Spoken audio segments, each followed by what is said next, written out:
You think a woman is won by words, by charm, by perfect timing, by saying the right thing at the right second. But the truth is, long before she gives you her body, she gives you something else first. And if you miss it, you miss the whole point. You think the sign is loud. It isn't. It's quiet. It's intimate. It's honest. And if you need regular reminders that cut through your excuses instead of feeding them, subscribe now, because you do not need more entertainment. You need truth in your ear until your standards rise high enough to change your life. Here's what it really means. If a woman lets you touch her face, calmly, naturally, without tension, without her body pulling away, you are not looking at some cheap trick of attraction. You are looking at trust. You are looking at emotional permission. You are looking at a moment where her guard is not on high alert. And no, that does not mean she is your possession. Drop that weak mindset immediately. It means you have accessed something deeper than flirtation. You have accessed safety. You have accessed softness. You have accessed the part of her that does not open for performance. It opens for presence. Most men misunderstand women because most men misunderstand themselves. They think chemistry is noise. They think desire is speed. They think if she laughs at the joke, replies to the text, stays out late, lets the conversation get playful, then they are in control. No, that is surface. That is mood. That is moment. That is not depth. A woman can enjoy your attention and still not trust you. She can be curious and still not respect you. She can want the thrill and still not see a future. Men confuse access with meaning every day. That's called desperation. That's called reading fantasy into fragments because you are starving for validation. And starving men always misread signals. You do it because you want certainty before you've built substance. You want the reward before the character. You want reassurance before restraint. You want her body to tell you what your life should have already told you. Whether you're worthy, whether you're enough, whether you matter. So you chase signs, you study texts, you replay pauses, you overanalyze tone. You call it intuition. It isn't intuition, it's insecurity wearing a detective's coat. Here's the hard truth. The woman is rarely responding to your lines. She's responding to your nervous system. She's responding to your pace. She's responding to whether your energy asks or whether it takes, whether you are settled or needy, whether your touch says, "I'm here," or screams, "Please choose me." And women can feel that difference faster than most men can admit it exists. That's why the face matters. The face is vulnerable. The face is personal. The face is where expression lives, where emotion leaks, where instinct speaks before words do. A woman does not casually let a man touch her face if something in him feels off. She doesn't do that with the man she has to manage. She doesn't do that with the man she fears will confuse tenderness for entitlement. She doesn't do that with a man who is trying to win instead of trying to understand. If she lets you touch her there, if she leans into it instead of bracing against it, if her body softens instead of calculating the next move, you are not seeing a trick. You are seeing trust embodied. And trust is always the real game. Not game like manipulation, game like reality, game like law, game like cause and effect. Because the man who gets trust is not the loudest man in the room. He's the clearest. He's not the slickest. He's the most grounded. He's not the man performing masculinity. He's the man who has become stable enough that masculinity no longer needs a costume. You want to know why this matters so much? Because too many men are trying to create closeness through escalation instead of connection. They think if they can just get physical fast enough, commitment, tenderness, loyalty, and emotional depth will somehow follow. But that is backwards. That is building a house from the roof down. That is why so many men touch bodies and never reach hearts. They rush the signal and destroy the meaning. You stop listening. You stop observing. You stop earning trust. You stop being present. You stop becoming the kind of man whose touch means peace instead of pressure. And then you wonder why everything feels temporary. It feels temporary because it is temporary. You cannot build lasting connection on borrowed confidence. You cannot build intimacy on hunger. You cannot build respect while secretly negotiating for approval. The woman feels it. Maybe not with words, maybe not consciously at first, but she feels the imbalance. She feels when your attention is not clean. She feels when your kindness is a strategy. She feels when your patience is fake and your self-control is just delayed desperation. That's why the root cause matters. Most men who obsess over signs from women are not actually obsessed with women. They are obsessed with escaping the pain of not feeling chosen. That's deeper, that's uglier, and that's the wound you have to face if you want your life to change. Because when you have not chosen yourself, you make women carry a weight they were never supposed to carry. You make them prove your worth. You make them regulate your confidence. You make them decide whether you are enough. And that pressure poisons everything. You become too eager when you should be calm, too available when you should be focused, too reactive when you should be centered, too impressed by beauty and too blind to character. That costs you more than the woman. It costs your edge. It costs your discipline. It costs your standards. It costs your sleep. It costs your focus. It costs your self-respect. You start checking your phone more than your mission. You start managing impressions more than building substance. You start bending your schedule, your values, your tone, even your dignity just to keep a little attention alive. That's not romance, that's self-abandonment. And self-abandonment always comes disguised as hope at first. So reframe it. The goal is not to get access to her body. The goal is to become the kind of man whose presence makes access safe, natural, and meaningful. The goal is not conquest. The goal is congruence. The goal is not to be irresistible. The goal is to be real enough that the right woman can relax. That is power. Quiet power, mature power, rare power. Now understand something important. When a woman lets you touch her face, when she lets you brush her cheek, tuck her hair back, hold her jaw gently, and her body does not recoil, that moment is not telling you to become arrogant. It is telling you to become responsible.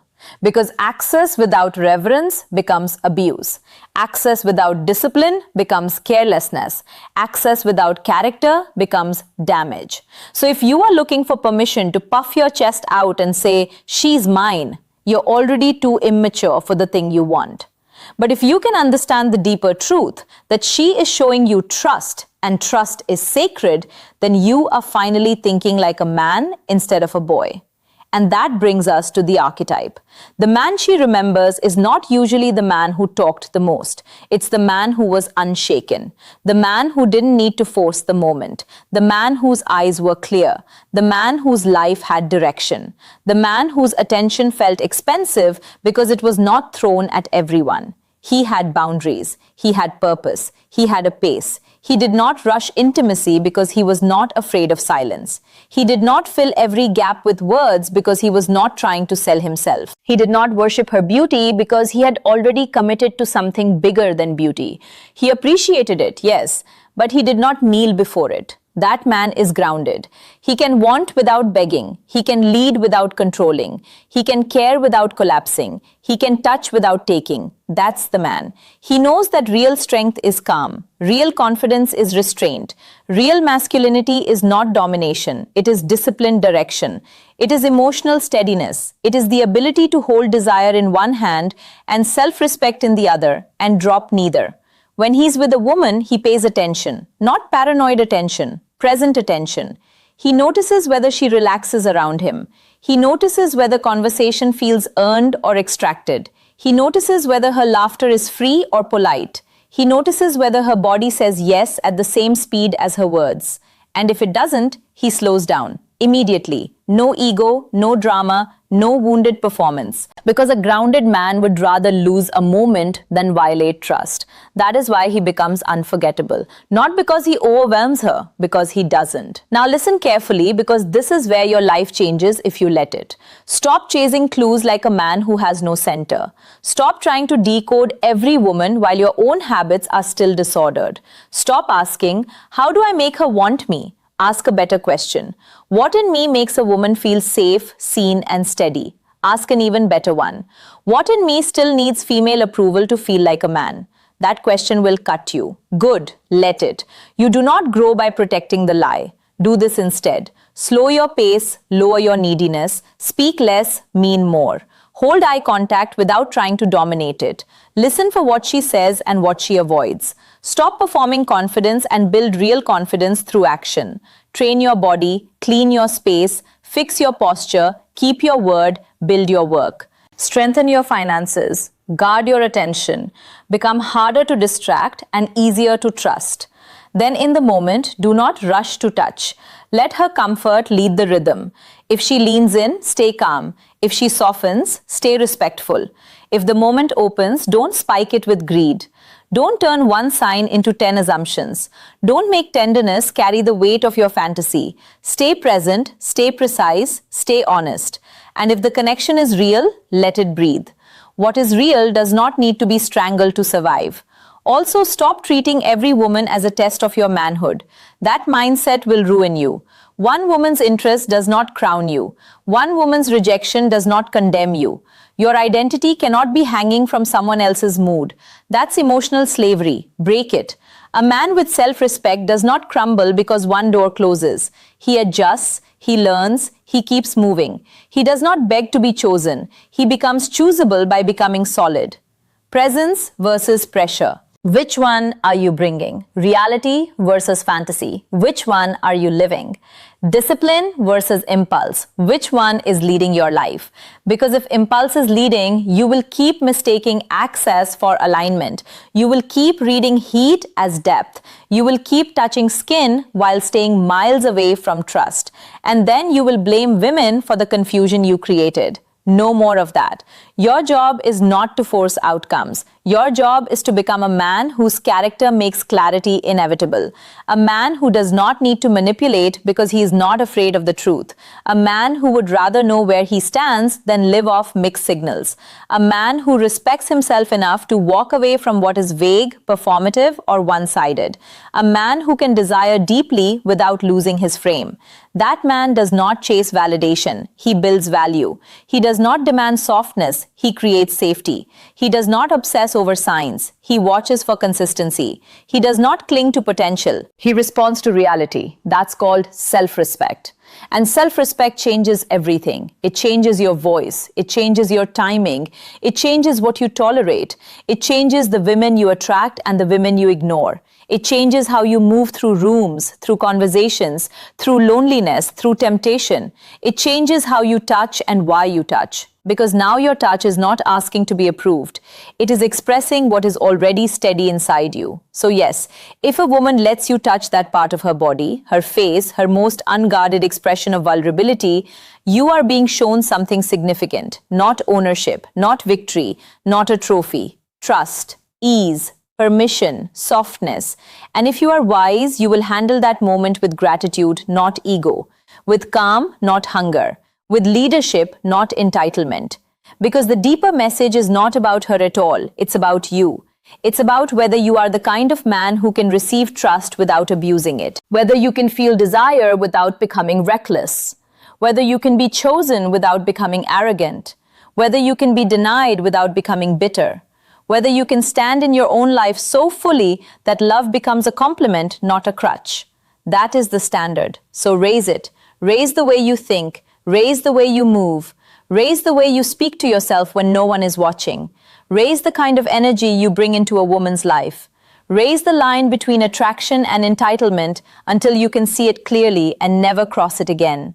You do not need another trick. You do not need another line. You do not need another fantasy. You need truth. You need discipline. You need self-respect. And once you have those, you stop looking at women as the answer to your emptiness. You stop asking touch to heal what only purpose can heal. You stop reaching for shortcuts to intimacy while neglecting the work that makes intimacy real. That is when everything changes. That is when your presence starts speaking before your mouth opens. That is when your standards stop scaring you and start protecting you. That is when your loneliness stops controlling you. That is when your energy stops leaking. That is when you realize you were never powerless. You were just scattered. Bring yourself back together. Stand up in your own life. Get your mind back. Get your mission back. Get your name back. Get your self-respect back. Because you are not here to beg for breadcrumbs and call it love. You are not here to perform for attention and call it confidence. You are not here to confuse access with alignment accident and call it destiny. You are here to build a life so rooted, so clear, so disciplined that when real connection enters it, you can recognize it, honor it, and keep your soul intact. You are the answer you keep searching for in other people. Act like it. And if you want more truth like this, more clarity, more reminders that pull you back to your center when the world keeps trying to make you weak, subscribe. Stay close to this message. Stay close to this standard. You are not alone in this. There are still people here who choose truth over comfort, discipline over delusion, and self-respect over chasing what was never meant for them.